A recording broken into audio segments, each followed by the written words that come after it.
Hi, my name is Ashley. You're watching 3 Boys, 2 Girls, and today I have a thrift book haul for you.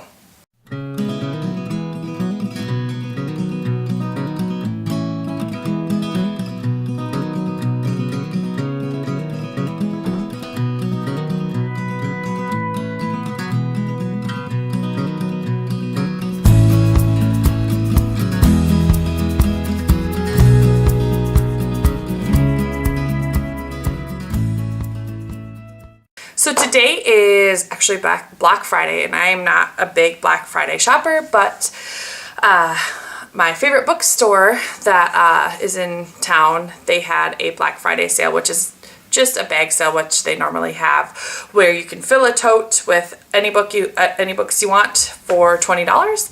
And so I just wanted to share with you what we got. So the first book I want to share with you is Jesus Calling, and it is a devotional. It's just every day has something, there you go. Every day has something that you just read, and you also have some Bible verses that you can go over, but this is my favorite devotional that I've ever found. I actually got a copy from my mother, and it just applies. I've talked about it before actually in my favorites video, but it applies to everyone, just kind of whatever stage of life they're in, wherever they're at. And so there's one devotion for every day of the year, and yes, highly recommend this. So I was really excited when I found this. The next one is The Voices of the Faithful. This is a devotions for every day by Beth Moore, and I really enjoy Beth Moore. So I just saw this and I picked this up too, and maybe I can go through that as well. We'll see, or maybe I'll gift it. I don't know, Christmas is coming up. The next 2 books, A Case for Christ and A Case for Faith. We have a copy of A Case for Christ, but my husband and I were both reading it at the same time, and so I picked up another one just to maybe he could have it at the office and read or something like that. But we got another visitor here. Hi. Hi. Okay, sit right there. So if you guys don't know anything about A Case for Christ, it is a story about Lee Strobel, who was an author for the Chicago Tribune. There's actually a movie out now, which is a great movie. We watched it too, but his wife all of a sudden got into Christianity, and he's like, oh my gosh, why, and so he's like, well, I'm just going to take this as a logical approach. I am a reporter, so I am going to go through and I'm a journalist, so I'm going to go through, and he's going to investigate from completely, I wouldn't even say unbiased. He was more atheist than anything. He really went through to disprove his wife's theory, and finally came down to the fact that he's like, I cannot ignore the facts anymore. And so he became a Christian, and so it's a great story. This book basically went through and examined the resurrection of Jesus, and is it true? And so it was a great book. I did a Bible study on it. I actually haven't read the book. I did the Bible study on it, but I actually haven't read through the whole book. So that's what we're working on right now. So my husband and I each have a copy, which is nice. So The Case for Faith, though, see, this is just investigating the evidence for Jesus. This one is investigating the toughest objections to Christianity, just to answer your own questions, like, okay, well, did this really happen, or what do I believe and why? So anyway, the next one is Wild at Heart by John Eldredge. I debated whether or not to pick this up. They have it's a Bible study for men, discovering the secret of a man's soul. I guess women can do it too, but there's a women's one called Captivating, which I think I have here. Let's see, I think I've got it. It's holding up my camera. Let me grab it here. Okay, so it's Captivating is this one. And this one is by it's called Unveiling the Mystery of a Woman's Soul, and it's by John and Stacy Eldredge. I didn't really like it. So we did it as a Bible study. So I didn't really like it, and I didn't feel like it was a lot of scripture based. So I don't know. I debated getting this, but I thought, you know what? If we can pull just a couple good things out of it, then I would be happy with it. So I've heard that this one's better than the Captivating. So I don't know. I picked it up. So we can read through it. Next one, Who Moved My Cheese? I've had this in my Amazon cart for like a long time wanting to get it. So it's basically like, it's kind of a business book related, how to manage your life kind of book. So anyway, saw that there. I was pretty excited to get that. The next one is The Traveler's Gift by Andy Andrews. And I picked up this one basically because it was like, Good Morning America recommended it. Again, it was 7 decisions that determine personal success. So kind of one of those personal self-help, I guess, business related books, discovering success. So the next one is The Dream Giver by Bruce Wilkinson. And again, this is kind of one of those business books related. So, but he is actually, he's the author of The Prayer of Jabez, which is like kind of a teen book that again I have somewhere downstairs. But it says, welcome to a little story about a very big idea. This compelling modern day parable tells the story of Ordinary, who dares to live in the land of familiar to pursue his big dream. You too have been given a big dream, one that can change your life, one that the dream giver wants you to achieve. Does your big dream seem hopelessly out of reach? Are you waiting for someone or something to make your dream happen? Then you're ready for the dream giver. Let Bruce Wilkinson show you how to rise above the ordinary, conquer your fears, and overcome the obstacles that keep you from living your big dream. So, we'll see. John Grisham, Skipping Christmas. So, if you guys have ever seen the movie Christmas with the Cranks, I feel like that's this book. Luther and Nora Crank have in mind that they're going to go on a cruise for Christmas, so they don't want to put all their Christmas decorations up, but as the weary couple is about to discover, skipping Christmas brings enormous consequences that isn't half as easy as they'd imagine. So, I'm not really sure. I'll have to read it through, but if you've ever seen the movie Christmas with the Cranks, I think that this is like either based on the book or the movie is based, either this is based on the movie or the movie is based on the book. I'm not sure which one, but the other book that I picked up is The Identicals by Erin Hildebrand, and I've seen a lot about this. I think I have another one of her books that I haven't read yet either, so just pick this one up. I've heard a lot about that. This one is Some Luck by Jane Smiley, and this is about in 1920 in Denby, Iowa. And it's just kind of a story of this family that goes through the 50s. It's actually a trilogy.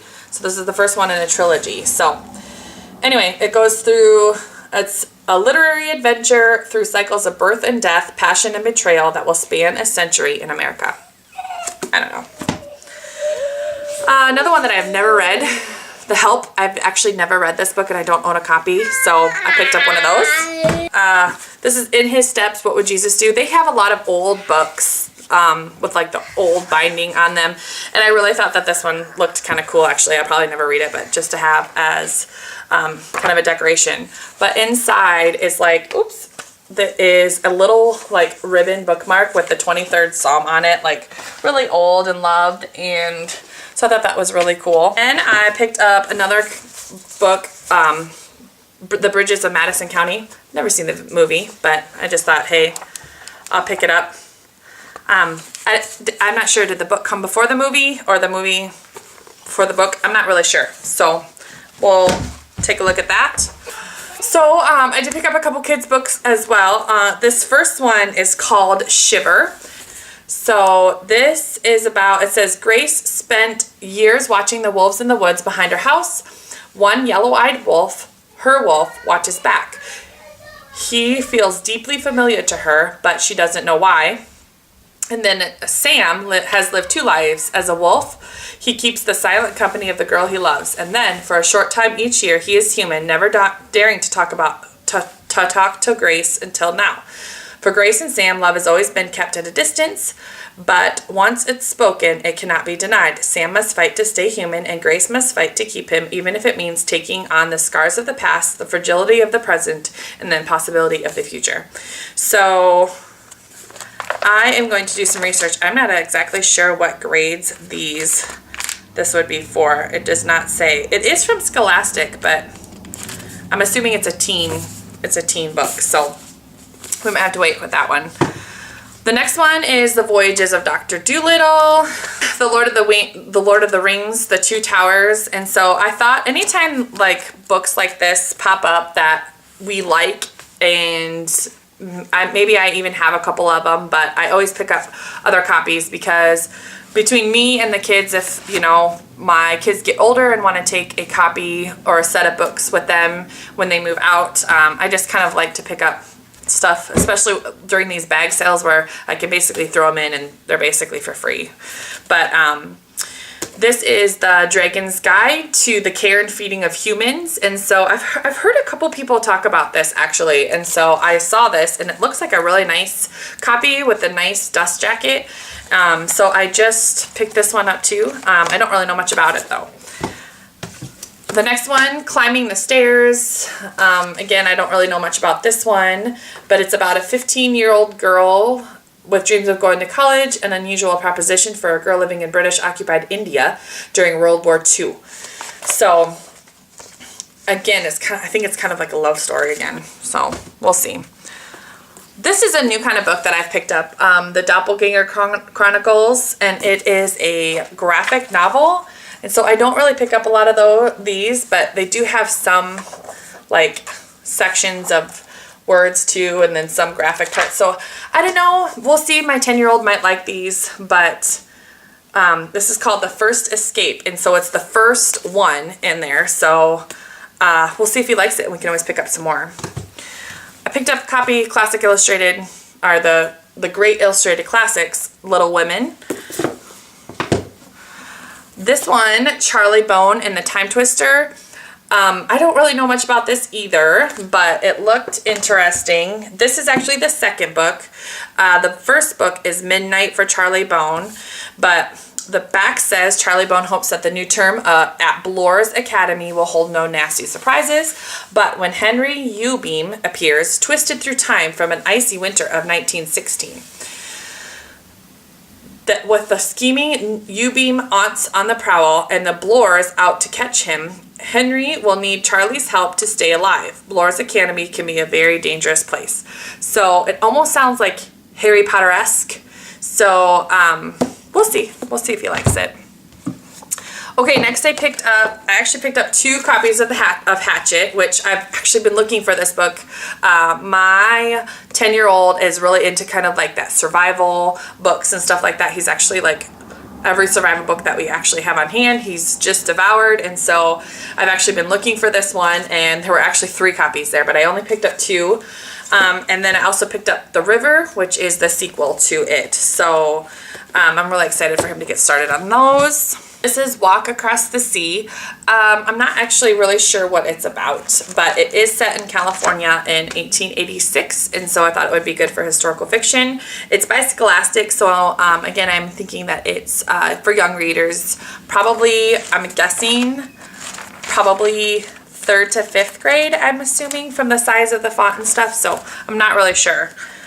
This is Dragon's Gate. It is actually set also in California this one is in 1863 though, and this is about a boy from China who he had an accident, and so he has to flee China and then decides to go to California where they work on the railroad, and this American dream doesn't turn out just like he thought. And so it is a Newbery Honor Medal, and so anytime I see these I usually pick them up just because they're probably pretty good. So then I picked up The Wind in the Willows, and it's got illustrations in it and stuff, so I thought this was kind of fun. I actually have never read this book, don't know much about it, but I know it's classic, so I picked it up. The next 2, Laura Ingalls Wilder. Anytime I see Laura Ingalls Wilder books, I do pick them up. My last name is Ingalls, so my husband's side is actually related to Laura Ingalls Wilder. And so my kids my kids are too, and so they think it's really awesome. They love Laura Ingalls Wilder books. Not just, they're great also. They love them because they're good, but also because it's kind of cool to see our name in books and people that we know that are from our family. So we're not direct descendants of Laura Ingalls Wilder. It's an uncle that we're direct descendants of, so it's still pretty cool. So I always pick up copies of these because, again, anytime that I see them, I have 5 kids, and so they can each have their own set. So they had Little House in the Big Woods and On the Banks of Plum Creek in there. Next, the Spindlers, and this one was for ages 8 to 12, and it's HarperCollins Publishing, so it's not a Scholastic, but it says, when Liza's brother Patrick changes overnight, Liza knows exactly what happened. The Spindlers have gotten to him and stolen his soul. She knows, too, that she's the only one who can save him. To rescue Patrick, Liza must go below, armed with little more than her wits and a broom.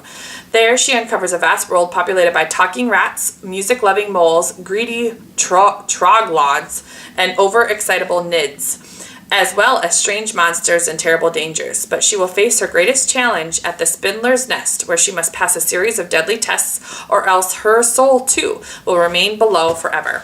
So it sounds like kind of a adventure, mystery, not really mystery, but adventure, and like a brother, sister, just like a good family one, besides the fact that it's stolen the soul. Oh, no.